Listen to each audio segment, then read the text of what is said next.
दोष सबे दूर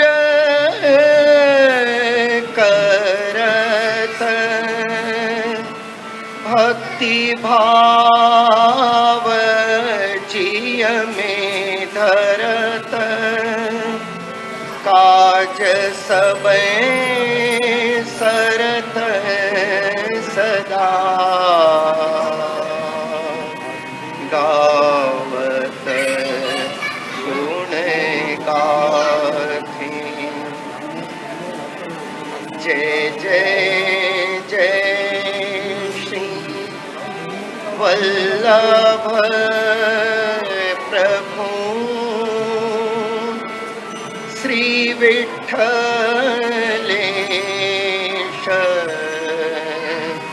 साथी।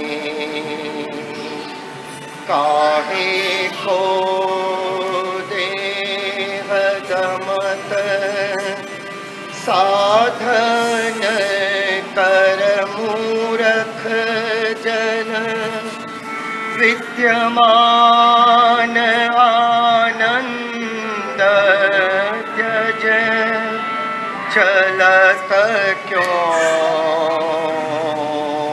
अपाधि। रसिक चरण शरण सदा, रहत है बड़ भागी जन, आपनो कर गोकुलपति। भरत ताहि बाती। जय जय जय श्री वल्लभ प्रभु श्री विठ्ठलेश साथी। श्री विठ्ठलेश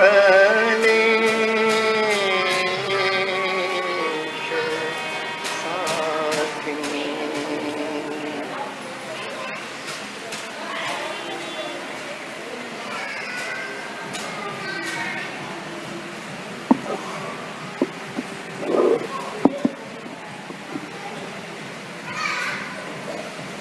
सौंदर्यं निजरत्कतं प्रकटितं स्त्रीगूढभावात्मकं, पूरोपं च पुनस्तदन्तर्गतं, प्राविविशद स्वप्रिये। संश्लिष्टार्बुभयोर्बभौ रसमयः, कृष्णो हि यत् साक्षिकं, रूपं तत्त्रितयात्मकं, परमभिधेयं सदा वल्लभम्। वन्दे श्रीवल्लभाधीश विठ्ठलेश पदाम्बुज, यत्कृपातोरतिर्भूयात् श्रीगोपीजनवल्लभे। श्री हरिदासवर्य श्री गिरिराज गोवर्धन नाथ की जय। श्री गिरिराज बाबा के चरण कमल में साष्टांग दंडवत प्रणाम करके श्री महाप्रभु जी, श्री गुसाई जी, श्री यमुना जी, श्री ठाकुर जी व समस्त वल्लभ कुल परिवार के श्री चरण कमलों में साष्टांग दंडवत प्रणाम। आप भगवतियों के हृदय में विराजमान श्री ठाकुर जी, महाप्रभु जी, गुसाई जी, यमुना जी के चरणों में भी साष्टांग दंडवत प्रणाम करते हुए श्री सर्वोत्तम स्तोत्र का रसपान का जो अपना मनोरथ है उसका आज तीसरा दिन है। 2 दिन श्री हरिराई चरण महाप्रभु जी ने जो सर्वोत्तम जी के रसपान करवे को आपने अपने हृदय के भाव एक पद में प्रकट किए थे, तो वो पद के भाव का दर्शन अपन ने पिछले 2 दिनों से किया है। अब आगे सर्वोत्तम जी का जो अलौकिक प्रकार का लाभ और सर्वोत्तम जी का जो स्वरूप है, इसकी जो दिव्यता है, अलौकिकता है, और साथ ही साथ सर्वोत्तम जी कब, क्यों और किसने प्रकट किया, पहले इन बातों का अपन भाव दर्शन करते हुए धीमे धीमे आगे बढ़ें। बात सम्मत 1587 की है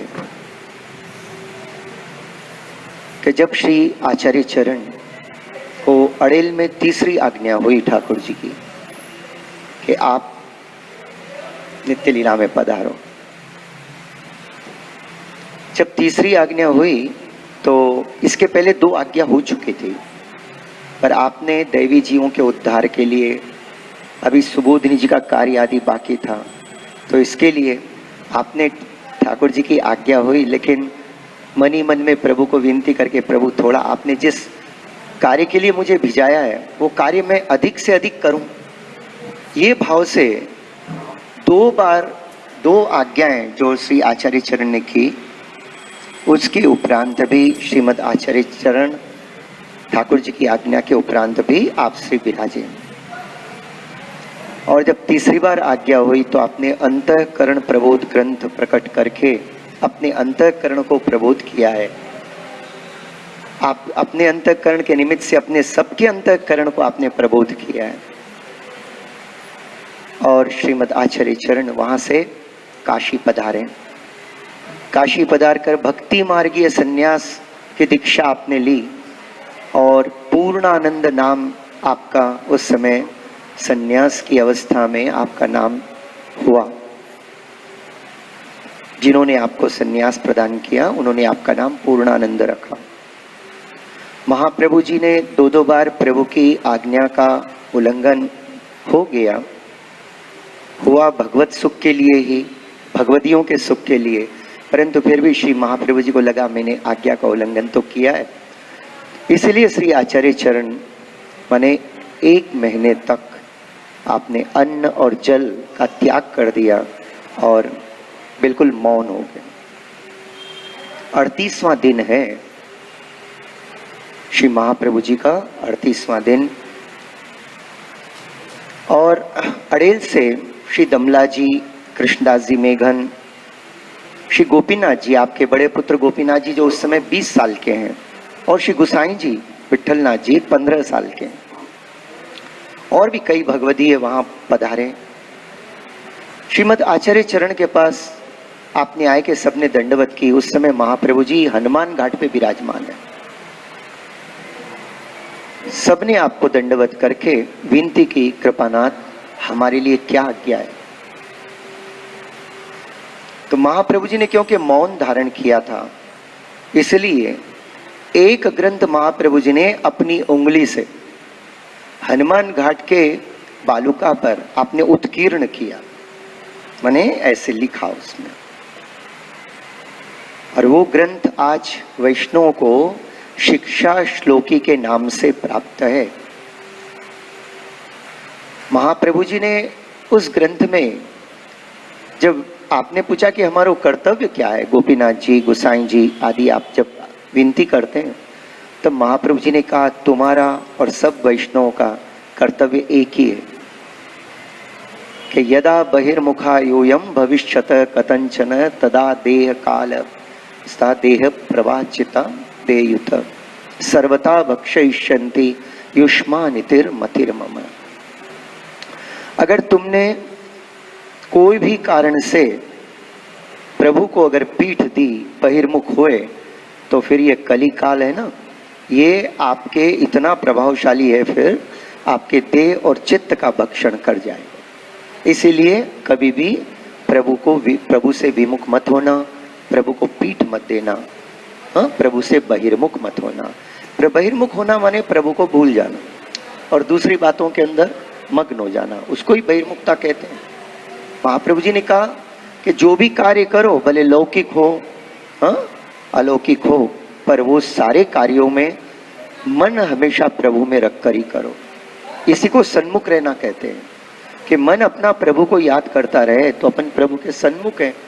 और कार्य करने में, खास करके लौकिक कार्य करने में, अगर उस समय अपन चिंतित हो जाते हैं या उद्विग्न हो जाते हैं और अगर प्रभु अपने मन में अपने को याद नहीं आते हैं तो फिर येन केन प्रकार अपन प्रभु से बहिर्मुख होने के चांसेस है। वैसे द्वारकेश जी महोदय ने अपनी टीका में लिखा है, प्रमुख रूप से 4 बातें बताई कि हम प्रभु से बहिर्मुख कैसे होते हैं। मुख्य रूप से कहा अन्याश्रय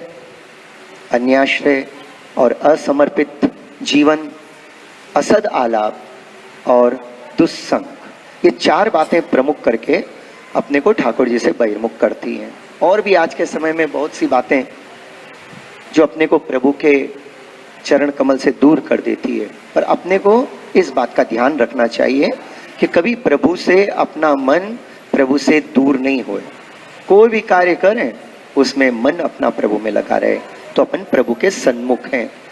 हाँ, प्रभु के अपने अंतर्मुखी अपने को रहना है, बहिर्मुख नहीं होना है। बहिर्मुख माने ठाकुर जी से बाहर हो जाना, दूर चले जाना।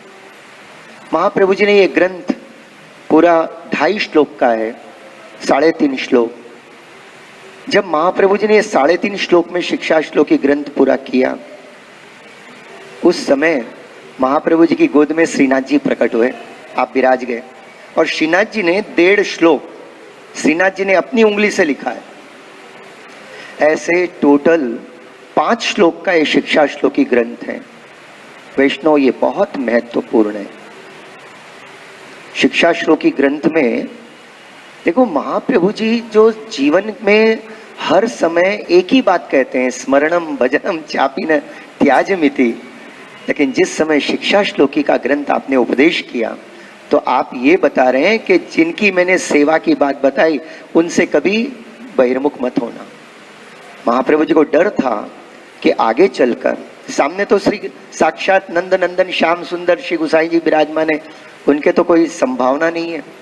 कृष्णदास जी, मेघन, दमला जी आदि जैसे भगवदीय बैठे हैं, वो क्यों बहिर्मुख होंगे। लेकिन महाप्रभु जी आज अपने जैसे जीवों को ध्यान में रखकर उस समय 500 साल पहले ये उपदेश किया था। वैसे ये जो ग्रंथ इतना अलौकिक है, अपने को पुष्टि मार्गीय वैष्णवता अगर अपने को घड़नी है अपने अंदर तो ये ग्रंथ का अवगाहन करना चाहिए। और वैसे तो ये ग्रंथ का रोज पाठ करना, अर्थानुसंधान पूर्वक पाठ करना चाहिए, तो अपने को खबर पड़े क्या करना चाहिए और क्या नहीं करना चाहिए। अगर महाप्रभु जी के इस ग्रंथ में जो महाप्रभु जी ने 3.5 श्लोक में आज्ञा करी है, उसमें महाप्रभु जी के पूरे षोडश ग्रंथ का सार आ जाता है।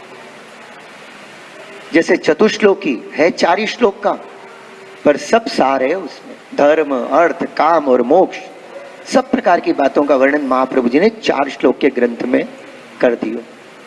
महाप्रभु जी का तो एक एक ग्रंथ, कोई भी ग्रंथ ले लीजिए, वो सारे के सारे ग्रंथ पूरे वेद पुराणों का साराती सार है। और साथ ही साथ स्वामिनी जी स्वरूप जो आप श्री हैं, तो भक्तों पर करुणा और कृपा कर कर जो अंतर में अपने ठाकुर जी के प्रति प्रेम है, वो उसका पुट भी उसमें रख देते हैं षोडश ग्रंथों में। ऐसी अलौकिक कृपा श्रीमद आचार्य चरण करते हैं। तो महाप्रभु जी ने ऐसे शिक्षा श्लोकी ग्रंथ लिखा और सबको आज्ञा करी कि आप इसके अनुसार, आपका यही कर्तव्य है कि जैसे शिक्षा श्लोकी में मैंने आज्ञा करी है, संकेत किया है, मौन कछु बात नहीं करी महाप्रभु जी ने। और वो दिन था अपना आषाढ़ शुक्ल दूज, रथ यात्रा को दिन। और उसके बाद ये ग्रंथ में उपदेश कर कर महाप्रभु जी बिल्कुल मौन हो गए और किसी की तरफ नहीं देखते हुए आप हनुमान घाट से नीचे उतरे और वहां से गंगा जी के मध्य धारा में पधारे। जब आप मध्य धारा में पधारे तो वहां अग्निपुंज आपके चारों तरफ प्रकट हुआ है। एक आकाश से अग्निपुंज ऐसो प्रकट हुयो कि वो आपको चारों तरफ से घेर लियो। अब महाप्रभु जी के दर्शन किसी को नहीं हो रहे, और महाप्रभु जी ने इस दिव्य अलौकिक अग्नि के रास्ते से श्रीमद आचार्य चरण नित्य लीला में सदैव पधारे। और कहते हैं कि ये जो 12 साढ़े 12 बजे ये अग्निपुंज आयो तो गंगा जी के धरातल के ऊपर, ये लगभग शाम के 5 साढ़े 5 बजे तक दिख रहा था। 6-8 घंटे तक महाप्रभु जी तो कुछ क्षणों में ही पधार गए, परंतु वो अग्निपुंज जो मार्ग थो जिसके द्वारा श्री वल्लभ पधारे, वो 6.5 घंटे तक, 6 साढ़े 6 घंटे तक सबको दृष्टिगोचर हो रहा था। महाप्रभु जी का प्राकट्य भी दिव्य है, महाप्रभु जी का पधारना भी परम दिव्य है। प्रकट भी अग्निकुंड में हुए और पधारे भी अग्नि के दिव्य तेजस्वी स्वरूप के द्वारा आप पधारे। ऐसे श्री महाप्रभु जी का स्वाभाविक है कि आपके पधारने के बाद गुसाई जी को, गोपीनाथ जी और गुसाई जी को बहुत विरह होता था। वैसे गुसाई जी भावात्मक रूप से चंद्रावली जी के स्वरूप हैं और श्रीनाथ जी के स्वरूप हैं। भीतर चंद्रावली जी और श्रीनाथ जी के भावात्मक स्वरूप। ऐसे श्रीनाथ जी और चंद्रावली जी दोनों श्रृंगार रसात्मक के दो पहलू होते हैं श्रृंगार रस के, एक विप्रयोग और दूसरा संयोग। तो आप जो हैं चंद्रावली जी और श्री जी बाबा, ये संयोग रसात्मक स्वरूप हैं, माने सदा संयोग का आनंद लेते हैं। और महाप्रभु जी और श्री स्वामिनी जी जो हैं, ये विप्रयोग रसात्मक स्वरूप है। पर श्रृंगार रस के दो दल माने दो भाग हैं। अगर दोनों भागों का पूरा अनुभव होए तो ही पूरा श्रृंगार रस का अनुभव अपने को हो। तो श्री गुसाई जी जो श्रृंगार रस के दिव्य स्वरूप हैं, संयोग रसात्मक स्वरूप है, आपके मन में ये बात आई, आपके मन में अत्यंत विप्रयोग प्रकट हुआ, माने महाप्रभु जी का अत्यंत विप्रयोग प्रकट हुआ। तो आपके विप्रयोग भाव को प्रकट होने के बाद विप्रयोग रसात्मक स्वरूप का भी अनुभव करते हुए श्री गुसाई जी अत्यंत विरह में विराजे। और 24 घंटे जब आप ऐसे अत्यंत विरह में गुसाई जी का ध्यान करते विराजते हैं, तो उस समय दमला जी आए। दमला जी आपके पास आकर आपके स्वरूप के दर्शन किए। आपको ऐसा आभास हुआ, आपने भी दमला जी से भगवत स्मरण किया, आशीर्वाद दियो। तो आपने दमला जी से कहा, मुझे महाप्रभु जी की बहुत याद आ रही है। तो आपने कहा, कृपानाथ, आप तो साक्षात संयोग रसात्मक स्वरूप श्रीजी बाबा को स्वरूप हो, आप महाप्रभु जी के स्वरूप का चिंतन करो और आपको जैसे महाप्रभु जी अपने स्वरूप का दर्शन कराएंगे। दमला जी के हृदय में भी महाप्रभु जी हमेशा विराजते थे। तो जैसे ही श्री आचार्य चरण को माने दमला जी ने जब ये बात कही, तब श्री गुसाई जी वहां पर आप ध्यानस्थ हो गए। जैसे भगवान के ज्ञाना अवतार वेदव्यास जी जैसे ध्यानस्थ हुए, इसी तरह यहाँ गुसाई जी ध्यानस्थ होकर विराज गए और आप महाप्रभु जी के स्वरूप का चिंतन करने लगे। जैसे जैसे महाप्रभु जी का आपने चिंतन प्रारंभ किया, महाप्रभु जी आपके हृदय में साक्षात प्रकट हुए और एक एक करके महाप्रभु जी अपनी लीलाओं का दर्शन कराने लगे। और कराने के बाद पूर्ण लीलाओं का दर्शन कराया, महाप्रभु जी श्री गुसाई जी के मस्तक पर हाथ धरे और कहे, मैं आपसे दूर नहीं, ठाकुर जी के मुखारबिंद के स्वरूप में हमेशा मैं तुम्हारे पास ही हूँ। जब श्रीजी बाबा के दर्शन करो तो ऐसा भाव रखना कि मेरे ही दर्शन कर रहे हो। आगे तीसरा नाम आएगा श्री महाप्रभु जी का, श्री कृष्णास्यम, माने श्री कृष्ण के जो मुखारबिंद को स्वरूप है। तो महाप्रभु जी ने आपको ऐसे अपने स्वरूप का अनुभव कराते हुए कहा कि मैं आपसे माने वल्लभ कुल से और वल्लभियों से एक क्षण भी दूर नहीं रहता हूं। ये तो आसुर व्यामोह लीला थी, भूतल पर इतने ही समय तक सबको दर्शन देने थे, लेकिन मैं अपने भगवतियों से एक पल दूर नहीं रहता हूं। कारण क्या था, देखो इसका प्रमाण भी मैं आपको देता हूं कि जिस समय महाप्रभु जी आषाढ़ शुक्ल दूज के दिन आप यहाँ से आसुर व्यामोह लीला कर कर पधारे, तो उस समय एक वैष्णव ऐसे थे जो ये लीला का दर्शन किए और उनको इतना विरह ताप हो रहा था, जैसे गुसाई जी को हुआ है ना, तो वो वैष्णव महाप्रभु जी के सेवक थे, उनको इतना विरह ताप हुआ कि वो सह नहीं सक रहे थे। और वहां से माने रुदन करते करते करते करते वहां से वो एक वैष्णव के यहाँ आए, भगवान दास जी उनका नाम है। वो वैष्णव के यहाँ पर आप श्री पधारे और पधारने के बाद आपने कहा भगवान दास जी अब तो अपने को महाप्रभु जी के दर्शनों का सौभाग्य नहीं मिलेगा, अपन ये पृथ्वी धरातल को महाप्रभु जी छोड़कर इस पृथ्वी को अभागा बना के चले गए। भगवान दास जी ने कहा महाप्रभु जी अपने सेवकों से कभी दूर जाते ही नहीं। बोले तुम ऐसे करो, तुम अपने आप को स्वस्थ करो, मैं तुमको उत्थापन में महाप्रभु जी के दर्शन कराऊं। बोले क्या बात कर रहे हो, आप मुझे महाप्रभु जी के दर्शन कराओगे? अरे बोले महाप्रभु जी तो सदा भूतल पर भी विराजमान है, हाँ, और भगवतियों के हृदय में भी सदा विराजमान है। तुम या बात को विरह को यहाँ पर रोक दो और तुम तो स्वस्थ हो जाओ, जलपान आदि करो और उत्थापन के समय मैं आपको महाप्रभु जी के दर्शन कराऊं। भगवान दास जी के यहाँ महाप्रभु जी माने आपसे के चरण कमल वहाँ विराजते हैं, आपको नित्य दर्शन होते हैं, हाँ। तो जैसे ही उत्थापन के समय आपने उत्थापन भोग धर्यो, वहाँ पर धरने के बाद जब उत्थापन के दर्शन खोले तो उस समय भगवान दास जी ने टेरा खोलो। तो क्या दर्शन कर रहे हो वो वैष्णव कि जैसे महाप्रभु जी अभी स्नान करके पधारे और आपकी सुंदर घुंघराली केशावली में से कुछ एक दो जल की बूंद भी टपक रही है, जल्दी पधारे हैं और आपसे वहाँ भागवत जी का दर्शन कर रहे हैं, अवलोकन कर रहे हैं। और इन वैष्णव की तरफ कटाक्षयुक्त चितवन से देखा। ये जो वैष्णव अत्यंत विरह कर रहे थे, कटाक्षयुक्त चितवन से देखकर महाप्रभु जी ने स्मित हास्य किया और करते ही उन वैष्णव को प्रतीति हो गई। फिर महाप्रभु जी ने भागवत जी का पाठ वो कर आपने कहा कि तुम्हारे लिए तो हम आए हैं, नित्य लीला से तुम वैष्णव के लिए आए और कभी भी वैष्णव को छोड़कर हम यहाँ से कहीं नहीं जाएंगे। लेकिन अब जगत में हमारे दर्शन नहीं, पर वैष्णव के लिए तो सदा महाप्रभु जी के दर्शन है। जो महाप्रभु जी के दर्शन करने चाहें उनको महाप्रभु जी के दर्शन आज भी होते हैं। उपाय है सर्वोत्तम जी का रसपान। जिन ने सर्वोत्तम जी को रसपान कियो उनको श्री महाप्रभु जी के दर्शन हुए। तो इस तरह आपने श्री गोसाई जी को भी अपने अलौकिक स्वरूप का अनुभव कराया। विप्रयोग रसात्मक स्वरूप जब श्रृंगार रसात्मक स्वरूप से मिले तो उस समय आपको पूर्ण श्रृंगार रस का अनुभव हुआ है गोसाई जी को और परमानंद के अंदर डूब गए।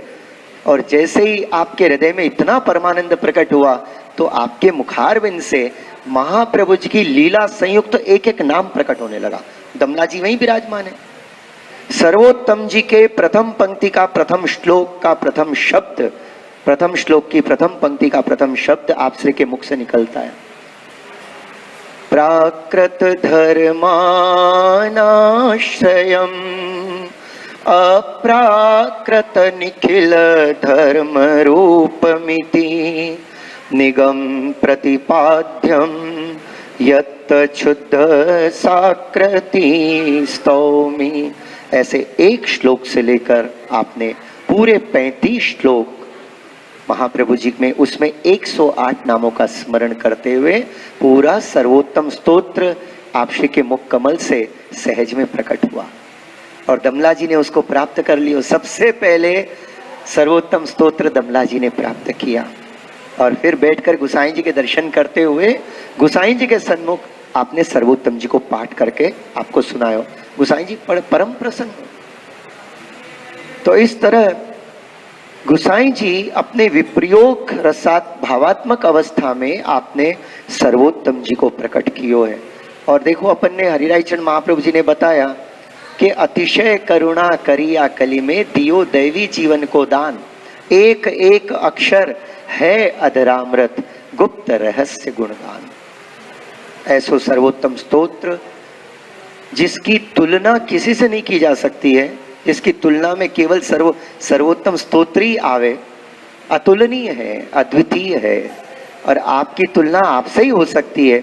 तो ऐसे आपके इस दिव्य सर्वोत्तम स्तोत्र गोसाई जी ने अपने वैष्णव के हितार्थ कृपा कर कर आपने जो प्रकट किया, तब इस तरह श्री गोसाई जी ने सर्वोत्तम स्तोत्र प्रकट किया। माने अपन कह सकते हैं कि चंद्रावली जी स्वरूप भावात्मक श्याम सुंदर स्वरूप श्री जी बाबा स्वरूप श्री गोसाई जी ने सर्वोत्तम जी के गुणगान किए, सर्वोत्तम जी को प्रकट किया। तो इसीलिए सर्वोत्तम जी साक्षात ठाकुर जी के मुख कमल से प्रकट हुआ है। अब जैसे ठाकुर जी के मुखारबिंद से जब जो शब्द प्रकट हुए वो पहले वेदों के रूप में प्रकट हुए, इसी तरह सर्वोत्तम स्तोत्र ये जो है ना वेद का फल है, ये वेद को फल है। जरा इसका अपन दर्शन करें कि भाई वेद को फल कैसे, तो थोड़ा यहाँ पर अपन दर्शन कर कर फिर आगे बढ़ेंगे। देखिए, भगवान के मुखारबिंद से जो सबसे पहले जो आद्य ग्रंथ प्रकट हुए हैं वो है वेद। वेद है, वेद के पहले भी वेद जो है ना, तो वेद का जो मुख्य बीज है और वो कहता है प्रणव मंत्र, प्रणव मंत्र, और वो है ओमकार, और उसी का विस्तार है त्रिपदा गायत्री, 24 अक्षर की त्रिपदा गायत्री। गायत्री जो मंत्र है ना, तो ये वास्तव में परब्रह्म पूर्ण पुरुषोत्तम परमात्मा को है।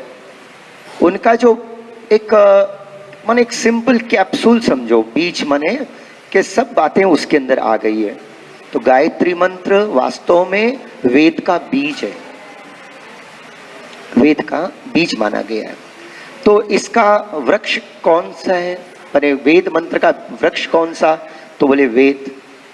बीज तो है गायत्री मंत्र और वृक्ष जो है वो है वेद। तो इन वेद रूपी वृक्षों का निगम माने वेद रूपी वृक्षों का परिपक्व फल कौन सा, तो बोले श्रीमद् भागवत जी। ये क्रम है।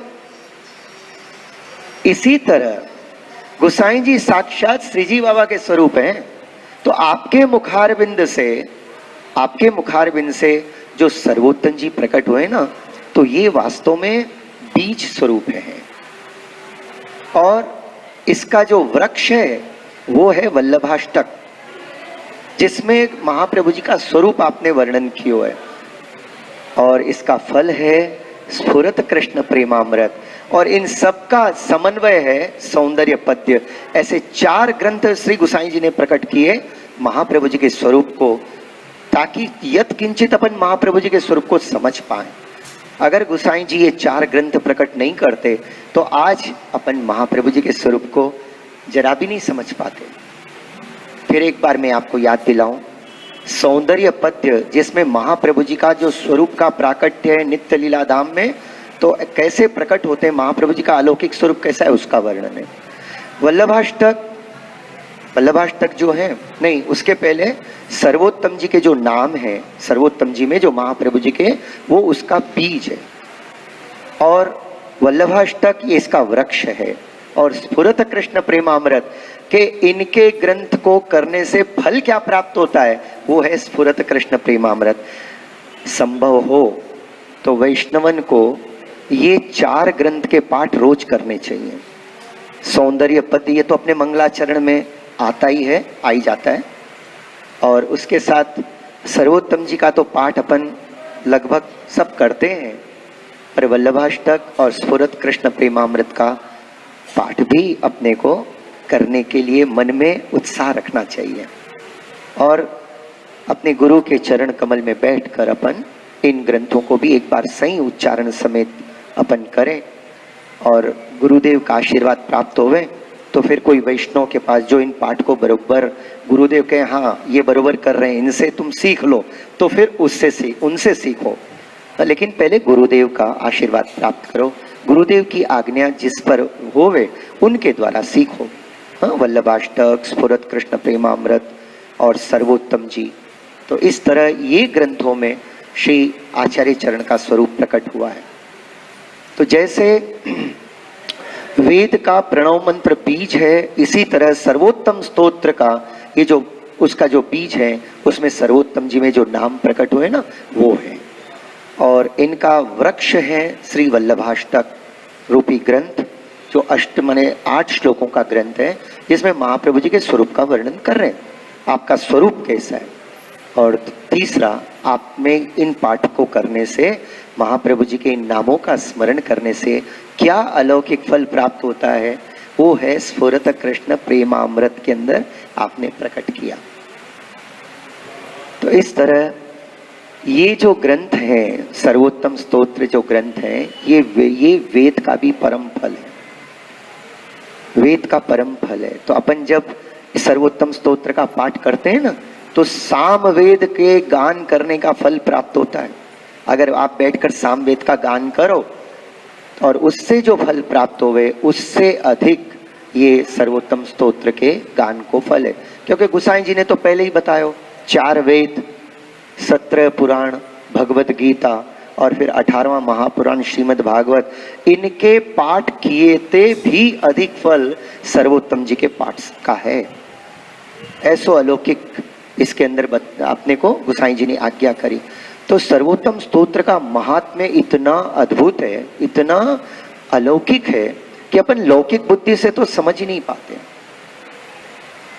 अपनी जब तक श्रद्धा महाप्रभु जी के स्वरूप में और श्री गुसाई जी के स्वरूप में प्रकट नहीं होवे, तब तक अपन समझ नहीं पाएंगे। लेकिन उन्हीं की कृपा से उनमें श्रद्धा होती है और फिर थोड़ा समझना प्रारंभ होता है।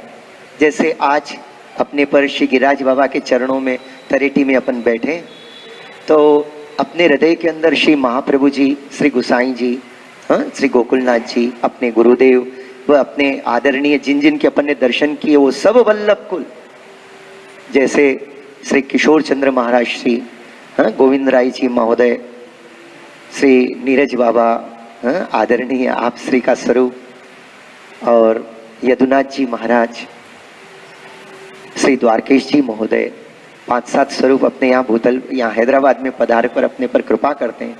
श्री आदरणीय मनोज बाबा और श्री राजकुमार जी महाराज श्री। तो इस तरह कई वल्लभ कुल स्वरूप जिन्होंने अपने पर कृपा की है, आज उन सब की कृपा, और जिनके अपन ने दर्शन नहीं किए, जहां वो विराज रहे हैं तो सब वल्लभ के ही स्वरूप, वो उनके भी आशीर्वाद से।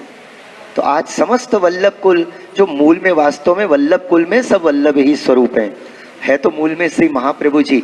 तो महाप्रभु जी एक रूप से और महाप्रभु जी अनेक रूप से आज कृपा कर कर अपने हृदय में, जैसे अपने को थोड़ा सा रसपान आप श्री की कृपा से ही होगा और आप ही कराएंगे, थोड़ा सा अपने को अनुभव होगा कि भाई सर्वोत्तम जी कैसे इसको रसपान करना, पर आप श्री की कृपा से ही होगा।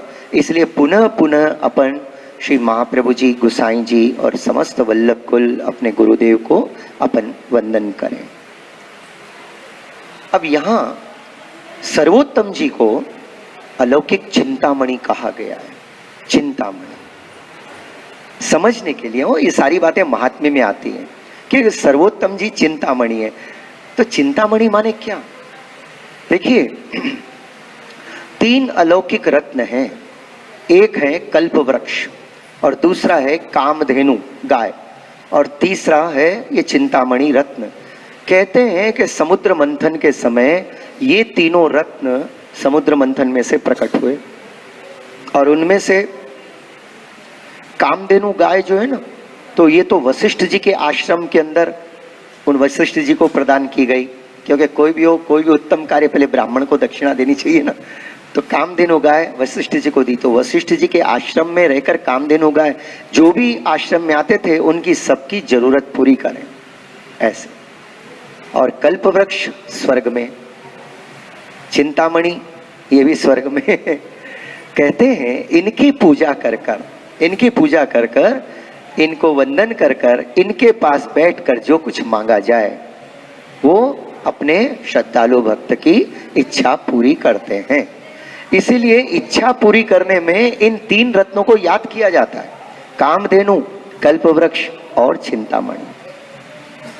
लेकिन प्रिय वैष्णव एक बात याद रखियो, ये तीनों अलौकिक रत्न जो समुद्र मंथन में से निकले, ये अलौकिक सुख नहीं प्रदान कर सकते, ये भगवत रस नहीं प्रदान कर सकते। आप इनके पास बैठ के अगर बोलोगे कि हमको भगवत रस की प्राप्ति हो, तो हाईली इम्पॉसिबल। ये लौकिक सुख दे सकते हैं, आपको विषयानंद दे सकते हैं। इंद्रियों से जिन विषयों का भोग कर कर अपन थोड़ी देर के लिए सुख का आभास होता है अपने को, वो प्राप्त कर सकते हैं। और महाप्रभु जी कहते हैं कि विषयानंद क्षण भंगुर है, नाशवान है, इसलिए ज्यादा प्रयत्न नहीं करना चाहिए। भाग्य में जितना मिलना है मिल जाता है, पर उसके लिए प्रयत्न नहीं करना।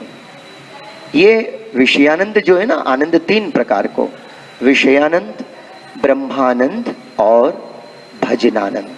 जरा इसको भी समझ लें, क्योंकि आगे बातें आएगी अपने सर्वोत्तम स्तोत्र के अंदर, अलग अलग नामों के अंदर अलग अलग प्रकार से इनका वर्णन होगा, अलौकिक भजनानंद आदि का। तो भाई ये भजनानंद कितना अलौकिक है।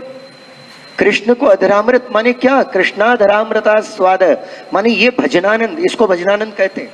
अब ये भजनानंद माने क्या, पहले ही समझ लें अपन। हाँ, तो देखो 3 प्रकार के आनंद, ये धरातल पर और इसके नीचे के जो 7 लोक हैं और यहाँ से स्वर्ग तक का जो आनंद का अनुभव करते हैं ना, देह से और इंद्रियों से। हाँ, और इंद्रियों के जैसे 5 प्रकार की कर्मेंद्रियां हैं, नेत्र, अपने जिह्वा, कर्ण और साथ में नासिका, और हाथ से अपन स्पर्श करते हैं। ये 5 इंद्रियां हैं और इनके 5 इंद्रियां, उनकी 5 विषय। नेत्र से देखना, नाक से सूंघना, कान से सुनना, जिह्वा से खाना और हाथ से स्पर्श करना।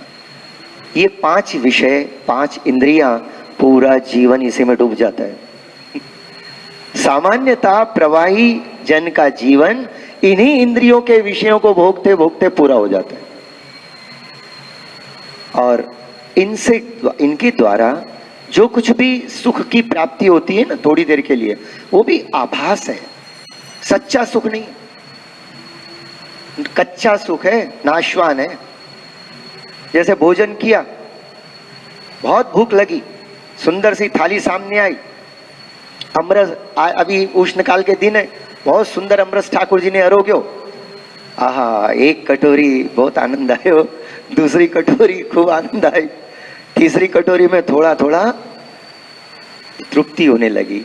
उसके बाद अब परोसने वाला सोचा बड़े भगवती है, खूब जिमाओ इनको तो उसने फिर, पर अरे भैया आप बस बस बहुत हो गए हो।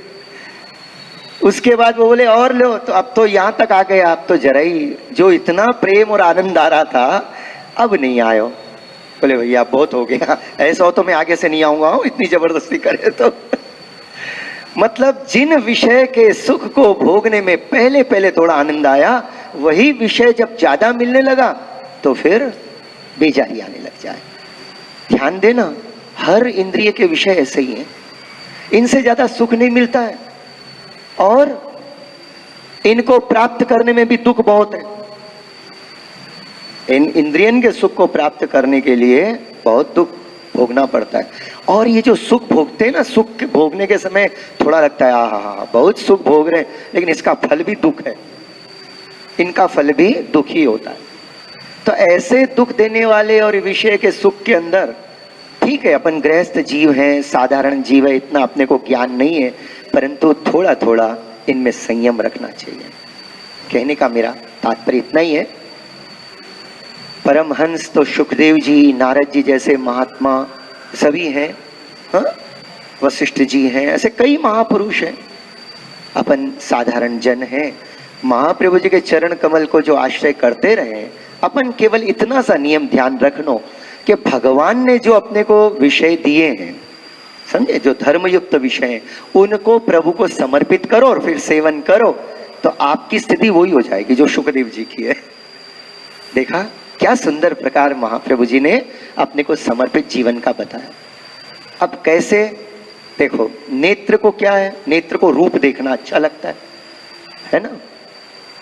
आज तक इसके आंखें तृप्त हुई नहीं, एक का रूप देखा, आहा बहुत अच्छा है, फिर किसी दूसरे को देखा उससे भी ज्यादा अच्छा, तो बार बार ये नेत्र सब तरफ भटकते रहते हैं, कभी भी एक जगह स्थिर नहीं हुए।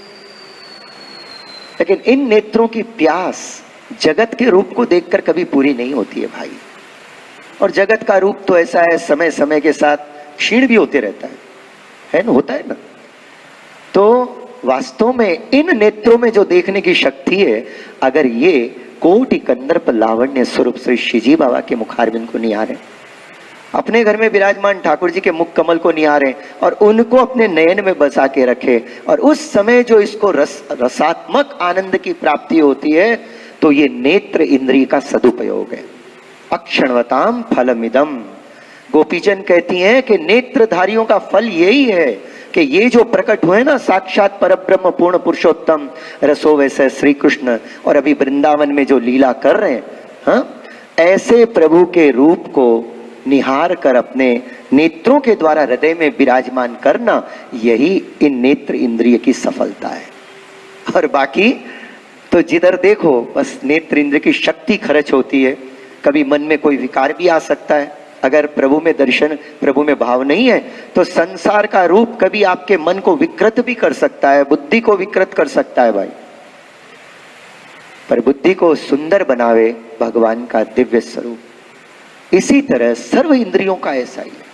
तो अपन जैसे नेत्र, अपने कर्ण की बात हुई, कर्ण से जगत की बातें सुननी और कई प्रकार की लौकिक चर्चा करनी और वो सब सुननी, बड़े प्रेम से सुनना, तो ये है कर्ण इंद्रिय का दुरुपयोग।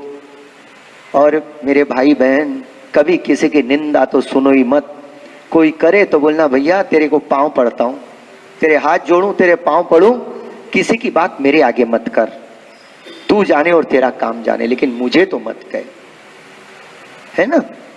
तो अपने कान से जीवन में कभी किसी की निंदा कभी मत सुनना।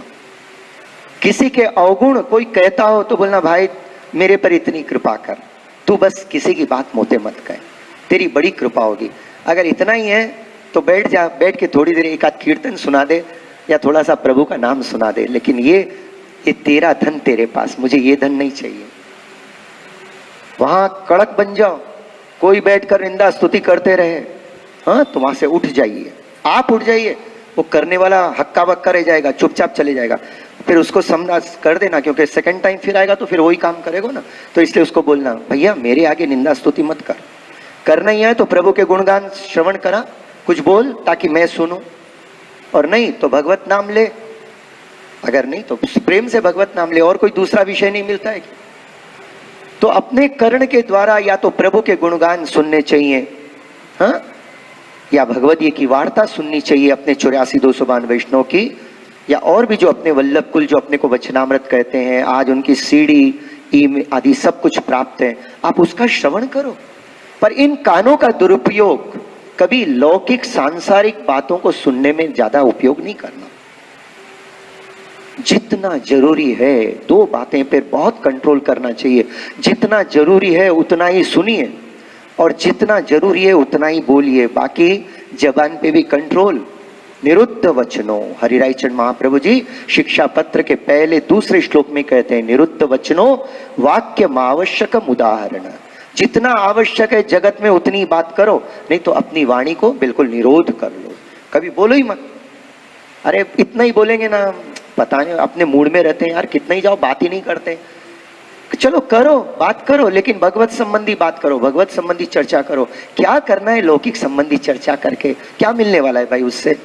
अपना समय भी व्यर्थ गया और जिसके साथ बैठ के किया उसका समय भी व्यर्थ गया। मैं अभी बता रहा था कि ये जो इंद्रियों का बात कौन सी चल रही है, विषयानंद।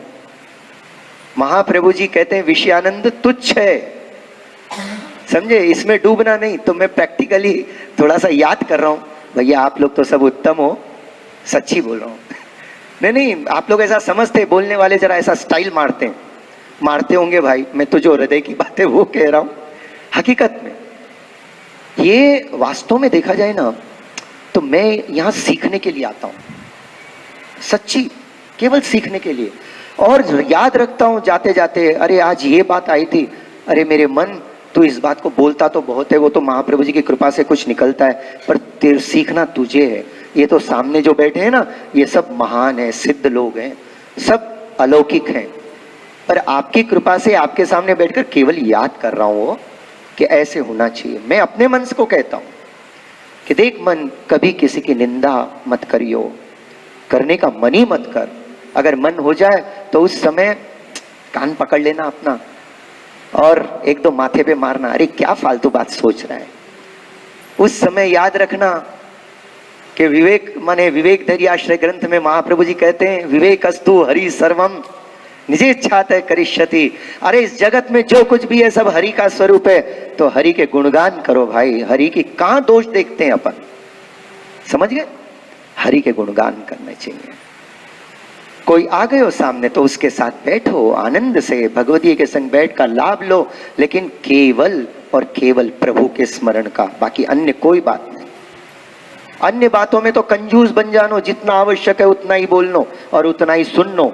और अगर भगवत संबंधी विषय के बिना अगर कोई ज्यादा विषय की कोई चर्चा होती हो और एक दो वाक्य से आपके समझ में आते हो, तो उस समय आप कृपा करके हाथ जोड़ के बोलना, भैया कि अगर मेरे को इस समय जाना है, आई एम बिजी तो मुझे दूसरा अपॉइंटमेंट है और कभी मिलेंगे, ऐसे कह के उठ जाइए आप।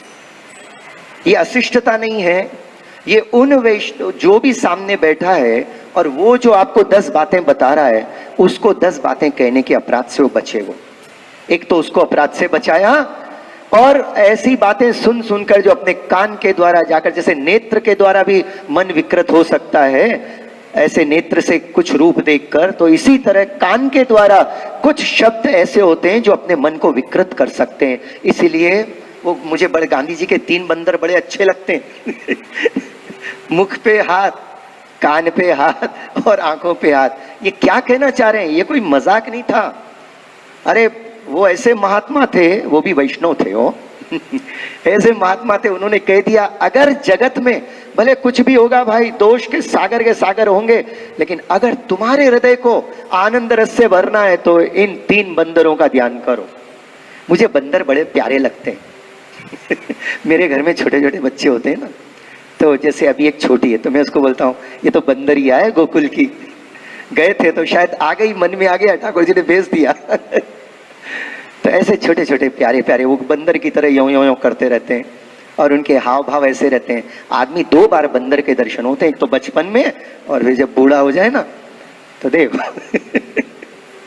मुख में उसमें कोर भी कोर रख लेगो तो 25 बार बेचारे को चबाना तो आएगा ही नहीं, तो ऐसी याद आवे। हाँ, तो बंदर बहुत प्यारे होते हैं सभी प्यारे होते हैं। तो विवेकस्तु हरि सर्वम, ये बात ध्यान में रखनी। क्या पहला विवेक ये वैष्णव का कि अपनी दृष्टि जो भी देख रही है वो सब हरि के स्वरूप हैं। नमो तस्मै भगवते कृष्णायाद्भुत कर्मणे रूप नाम विभेदेन जगत क्रीडति यो यतः। श्री आचार्य चरण कह रहे हैं कि वही मेरे कृष्ण जो विभिन्न प्रकार के रूप स्वरूप लेकर और विभिन्न प्रकार के नाम से प्रकट होकर जगत में लीला कर रहे हैं, मैं उन अद्भुत कर्मा प्रभु को जगत के रूप में भी और उनको साक्षात उनके रूप में मैं उनको वंदन करता हूं। बस यही वैष्णव का जीवन। तो दूसरी बात, कान से सुनना हो तो केवल प्रभु का नाम और प्रभु के गुण, भगवत गुणगान श्रवण कीजिए। बाकी कानों का उपयोग रोक देना, लिमिटेड करना चाहिए। तो नाक का उपयोग क्या? जैसे अपने नाक का उपयोग है, ठाकुर जी को सुंदर सी माला धराई, बाकी कैसी अलौकिक सुगंध है, कितनी सुंदर सुंदर मालाएं सिद्ध होती है। हाँ, हमारे फूलघर के वैष्णव कितने प्रेम से अरे 3-3 घंटा बैठ कर ठाकुर जी के फूल की मालाएं सिद्ध करते हैं, अभी की, कल की, फिर कल की शाम में तैयार, कई वर्षों से चल रही है। कितना प्रेम है, कितने दूर से आते हैं और भाव एक ही रहता है, अरे गिरिराज बाबा को ऐसी सुंदर सी माला धराएंगे। यहाँ आते हैं ना हरिदास वर्य में, देखो हरिदास वर्य श्री गिरिराज जी के 3 स्वरूप हैं। एक तो ठाकुर जी का स्वरूप है ये, और दूसरा आपका जो है ना आध्यात्मिक अक्षर ब्रह्म का भी स्वरूप है, और तीसरा हरिदास वर्य भक्तों में शिरोमणि। और महाप्रभु जी को भक्त बहुत प्यारे लगते हैं। निवेदनम तो स्मर्तव्यम सर्वथा तादर्शे जने, इसलिए हम तो दौड़ दौड़ के गिरिराज जी चले आते हैं, भगवान से मिलने नहीं, भगवान के रूप में मिलने के लिए नहीं भाई। भगवान ठाकुर जी तो घर में विराज रहे, ठाकुर जी तो घर में विराज रहे, रोज लाड लड़ाने का सुख सौभाग्य प्रभु प्रदान करते हैं। महाप्रभु जी गोसाई जी गुरुदेव की कृपा से मिल रहा है, तो भाई भगवान को ढूंढने या भगवान को दर्शन करने मिलने थोड़ी जावे, अन्यत्र कहीं पर भी नहीं, इवन गुरु के घर में भी नहीं। कल जो फिर प्रसंग चल रहा था ना, वो प्रसंग वहीं अधूरा रह गया कि महाप्रभु जी विराजमान है और चित्रकार सामने, वो जो प्रसंग अपनो चल रहा था कि महाप्रभु जी क्या चाहते थे, अपने भक्त को किस सुख सौभाग्य से भरना चाहते थे। नहीं, वो बात को स्मरण करने के लिए वो बात अपन ने कल दर्शन कियो तो याद आ गई थी।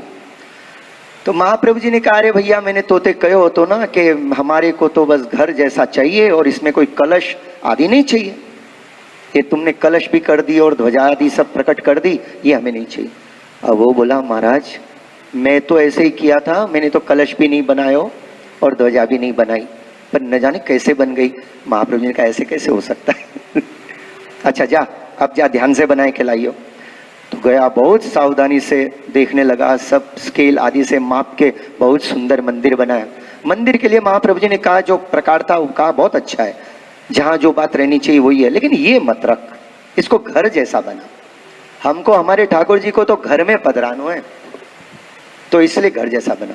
दूसरे दिन बहुत सावधानी से उन्होंने वो नक्शा बनाया और फिर जैसे ही महाप्रभु जी के पास ले गए, बोले अब के तो मैं बहुत सावधानी से बनाया, और जैसे ही खोला तो फिर वही कलश। अरे बोला, महाराज सच कह रहा हूं, मैं तो ये बनाता ही नहीं हूं। महाप्रभु जी ने कहा, अच्छा ठीक है, एक काम कर, ठीक है मैं तेरी बात मान लेता हूं, अब तो एक काम कर, मेरे सामने बना, मेरे सामने बैठकर बना। तीसरा नक्शा उन्होंने, वो चित्रकार ने महाप्रभु जी के सामने, श्रीनाथ जी के मंदिर का जतिपुरा में, आपने वहां बैठकर बनवायो, बिल्कुल उतना ही बनाया। उसके बाद कलम रख दी और जैसे ही महाप्रभु जी यूं देखकर यूं देखते हैं तो उसमें कलश और ध्वजा है। तब महाप्रभु जी ने विचार किया कि श्रीजी बाबा को जगत में पूजाए की इच्छा है, केवल एक जगह। तो वहां महाप्रभु जी नहीं चाहते थे कि यहां कोई मंदिर का जैसा प्रकार हो। महाप्रभु जी तो जैसे आज वल्लभ कुल में और वैष्णव के घर में जो गृह सेवा को प्रकार है, ऐसो ही सेवा को प्रकार, नंदालय की सेवा को प्रकार श्रीजी माने श्रीनाथ जी में रखना चाहते थे। पर वहां आपने देखा कि ठाकुर जी की इच्छा है तो खुद महाप्रभु जी आज्ञा करते हैं कि सेवा करतीर गुरोर आज्ञा और पादनम व हरिच्छया। तब आपने नतमस्तक होकर कि भाई श्रीजी बाबा की और कई जीवों का उद्धार करने की इच्छा है। आप प्रकट तो हैं दैवी जीवों के लिए, लेकिन और जीव साक्षात परब्रह्म परमात्मा है, तो आप पधारे हैं तो आपके द्वारा कई जीवों का उद्धार होगा। तो इसीलिए वहां मंदिर के देवालय को प्रकार रखे, लेकिन फिर भी उसमें सब निकुंजी निकुंजे, खाली बाहर से, मतलब वहां आकर दर्शन कोई भी कर सकता है समय के ऊपर, मंगला में श्रृंगार में, ऐसो देवालय माने वो। बाकी अपने घर में तो अपन अपने घर के राजा हैं, है कि नहीं। अब हुआ क्या कि वल्लभ कुल ने अपने सेवकों को आज्ञा करी, वो बैठ जाते थे गुरुदेव के दर्शन करने, चरण स्पर्श करने पधार जाते थे, बैठते थे, वचनामृत सुनते थे, गुरुदेव भी उनके पास बैठ जाते थे, कोई महाप्रभु जी की पंक्ति लेके उनको समझाते थे, बड़ा आनंद होता था। इतने में भीतर से टेर आती थी, चालो, मतलब श्रृंगार हो गए, माला जी धरानी है, तो गुरुदेव बोलते थे आजा आजा दर्शन कर ले, सन्मुख हो जा ठाकुर जी के। वो उसके घर में ठाकुर जी विराज रहे, लेकिन अभी दर्शन खुले तो आजा, अब बैठो इतनी देर सत्संग क्यों है, तो लाभ ले ले। तो गुरुदेव ने आज्ञा करी, गुरुदेव भीतर गए, सेवा के अंदर पधारे, आपने दर्पण बतायो, वेणु जी धराई, दर्पण बताए, हाँ, और सुंदर उसके बाद राजभोग की तैयारी, ये सब आपने कियो। तब तक वैष्णव ने दर्शन किए। अब उसके बाद क्या हुआ, होते होते अब गुरुदेव कहीं परदेश पधारे, तो वहां जो सेवक जिनको कहा था कि तुम सेवा पहुंची हो, हम आते हैं 5-7 दिन में। अब ये जो वैष्णव उनको आदत पड़ गई कि अपने गुरुदेव के यहाँ जाने की और वहां दर्शन करने की। गुरुदेव के यहाँ जाना बहुत अच्छी बात है, जाना भी चाहिए। परम पूज्य आदरणीय श्री श्याम मनोहर जी महाराज श्री एक बार बहुत सुंदर एक बात बता रहे थे। वो कह रहे थे, भाई तुम जैसे देखो, ये ब्रह्म संबंध क्या है, तुम्हारा लग्न हुआ प्रभु के साथ और प्रभु की सेवा हमने तुम्हारे माथे पधराई। वो क्या है, जैसे लौकिक में किसी कन्या का लग्न होता है, उसका बाप अपनी बेटी का कन्यादान कर देता है, अच्छे योग्य वर को देखकर उसको दे देता है, उसका हाथ उसको पकड़ा देता है, हाँ, हस्त मिलाप करा देता है, फिर बोलता है भाई अब अच्छी बात है, अब जाओ और अपना जीवन सुख से जियो। अब वो वर अगर मान लो ब्याह के बाद अपनी पत्नी पे का तो ध्यान ही नहीं दे, पत्नी के साथ बैठ के 5 मिनट बात भी नहीं करे, जब देखे जब ससुर जी के ही घर पे चले जाए। श्याम मनोहर जी के वचनामृत है। अब देखो मेरी अल्प बुद्धि है, जो थोड़ा याद रहे, मैं तो सब उठ पटांगी बोलूं। अब ये तो आप लोग उत्साहित कर देते हो, अब वो मैं क्या करूं? हाँ? आप लोग आके बैठ जाते हो तो मैं भी चालू हो जाता हूँ। मुझे आता जाता कुछ नहीं भाई, क्षमा करना हो, सब बड़े महानुभाव क्षमा करें। जो महाप्रभु जी की थोड़ी याद आते है बस उसी में आनंद है। तो ये तो साक्षात श्री वल्लभ के स्वरूप हैं। आज वल्लभ कुल में और वैष्णव के अंदर सिद्धांतों के प्रति दृढ़ता और अगर अवगाहन किसी ने करायो है तो परम पूज्य आदरणीय श्री श्याम मनोहर जी महाराज श्री सब इस बात को स्वीकार करते हैं। अंदर से सब कहते हैं जो आप कह रहे हैं बात वही सत्य है, पर हमारे कुछ प्रैक्टिकल प्रॉब्लम्स हैं। दैट्स डिफरेंट थिंग, वो बड़ों की बात है, अपना कोई इंटरफेरेंस वहां नहीं है। लेकिन आज श्याम मनोहर जी परम आदरणीय, परम पूज्य, वयोवृद्ध, ज्ञान वृद्ध, साक्षात महाप्रभु जी के स्वरूप भक्ति मार्गाब्ज मार्तंड साक्षात विराज रहे। मैं तो आप लोगों से विनती करूंगा कि आप जो कई लोग हैं, मैं तो टीवी देखता ही नहीं हूँ, मैं ग्रंथ पढ़ता हूँ आप श्री के, तो आप अभी टीवी के ऊपर आप श्री के वचनामृत आदि आते हैं तो अपने विनोद भाई भी बहुत जानते हैं, वो भी आपको बता देंगे हाँ कि कौन से समय किस पे क्या आता है, वो आप देख सकते हो। अपने को लाभ लेना चाहिए, घर में आस्था और संस्कार चैनल जो भी है तो उसको लगाकर आज श्याम मनोहर जी के वचनामृत का अपने को अवश्य लाभ लेना चाहिए। आज जिस प्रकार से वो आज वैष्णव को और वल्लभ कुल को अपन सोने लग गए थे और आपने जगायो कि पुष्टि मार्ग में आयो भैया, ये मार्ग हांसी खेल को नहीं है। अरे दमला जी ने गुसाई जी से कह दियो, गुसाई जी तो साक्षात ठाकुर जी के स्वरूप है। और एक दिन बैठकर अपने गोविंद स्वामी आदि के साथ थोड़ा सा हास्य विनोद कर रहे थे, दमला जी सामने से जा रहे थे। उस समय दमला जी ने कहा, कृपानाथ एक विनती करूं? बोले बोलो। तो आपने कहा, कृपानाथ ये अपनो मार्ग तो अत्यंत ताप क्लेश को मार्ग है, ये मार्ग हांसी खेल को नहीं है। तो आपने कही आपकी बात तो सत्य है, पर ये ताप क्लेश तो जब महाप्रभु जी कृपा करें तभी हमको प्राप्त होएगा। पर आप साक्षात आपके हृदय में महाप्रभु जी विराजते हैं, हमें बहुत अच्छा लगता है कि आप हमको कुछ कहते हो। मैं यही समझता हूं कि महाप्रभु जी आपके हृदय में विराज कर हमको आज्ञा करते हैं। वल्लभ कुल और वल्लभियों का ऐसा अंतरंग संबंध था। दोनों वल्लभियों के मन में, वैष्णव के मन में वल्लभ के वचनामृत प्राण से अधिक, और वल्लभ के मन में पूरे वल्लभीय, पूरे अपने वैष्णव सेवक प्राणाधिक। और एक एक वैष्णव आपके श्रीअंग को स्वरूप है, एक एक रोम को स्वरूप है। जैसे गुसाई जी, चाचा हरिवंश जी आपके नेत्र के पुतली के स्वरूप है। रुक्मिणी बहू जी ने पूछा एक दिन कि ये वैष्णव सब आपके श्रीअंग के स्वरूप है, तो ये चाचा जी से आप इतना प्रेम करते हो, तो चाचा जी कौन सा स्वरूप है? तो आपने कहा चाचा जी मेरी पुतली के, नेत्र की पुतली को स्वरूप है। अरे वैष्णव से तो आपको श्रीअंग प्रकट भयो और वैष्णव के लिए आप प्रकट हुए, परस्पर एक हैं, अलग नहीं है। हमने एक दूरी बना ली, बस अपने गुरुदेव से दूरी बना ली, इतना ही रख लिया। आते हैं तो देखते हैं कौन आए, अच्छा आए। अपना धर्म क्या है कि जब गुरुदेव पधारे हैं तो सारे अपने काम छोड़कर आप तक विराज रहे हैं, तब तक आपके चरणों में विराज जाना चाहिए। आते हैं, दर्शन करते हैं, यूं देखते हैं, दंडोत करते हैं और ज्यादा से ज्यादा खीसे में से निकालते हैं कुछ ना कुछ। बस यही अपन ने गुरु की सेवा मान ली।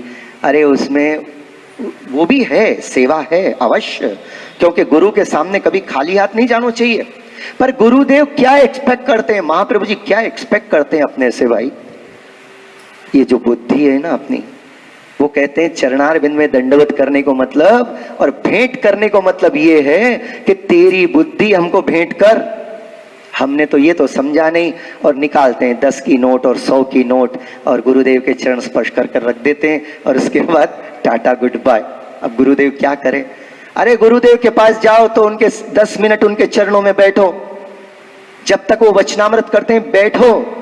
आज वल्लभ कुल में और अपने पुष्टि संप्रदाय में कोई कमी नहीं है, हमने बैठना बंद कर दिया, न जाने क्या हो गया अपने को, और फिर इधर उधर भटकते फिरते हैं। लेकिन आज अगर आप वल्लभ कुल के चरणों में बैठो, एक एक दिव्य स्वरूप ऐसे अलौकिक है।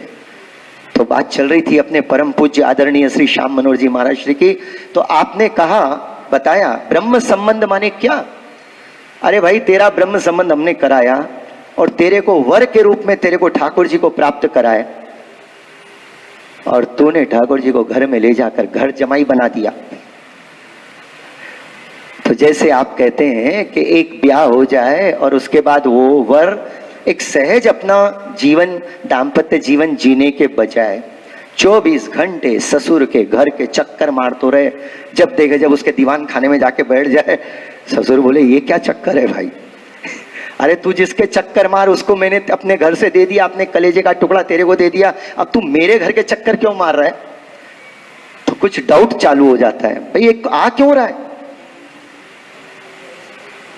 इसी तरह आप श्री आज्ञा करते हैं कि हमने तुमको ठाकुर जी पधरा दिए, हमने तुम्हारा संबंध करा दिया, उनका हाथ पकड़कर तुम्हारे हाथ में दे दिया। अरे अब उनको रिझाओ, रिझाते समय जैसे सेवा को प्रकार बतायो, सेवा कृतिर गुरु आज्ञा, ऐसी सेवा करो।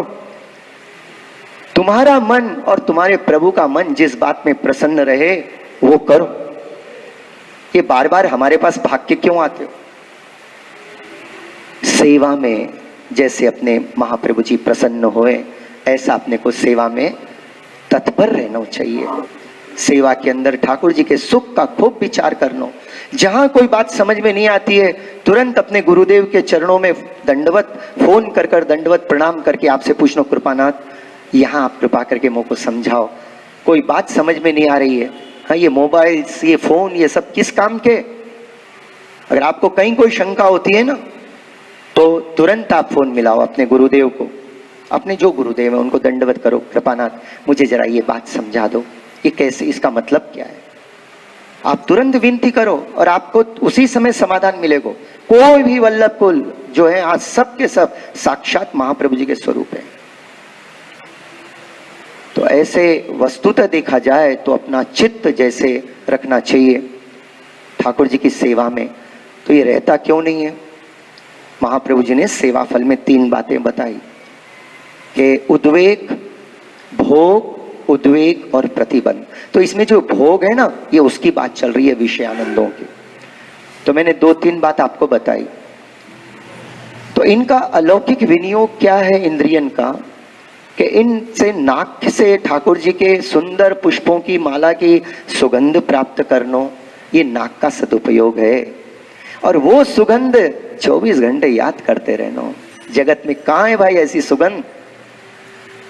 नेचुरल प्राकृतिक पुष्प जो अपनी सुगंध लेकर प्रभु की सेवा में जाते हैं। और आप जानते हो कि प्रत्येक पुष्प एक ब्रज भक्त का स्वरूप है।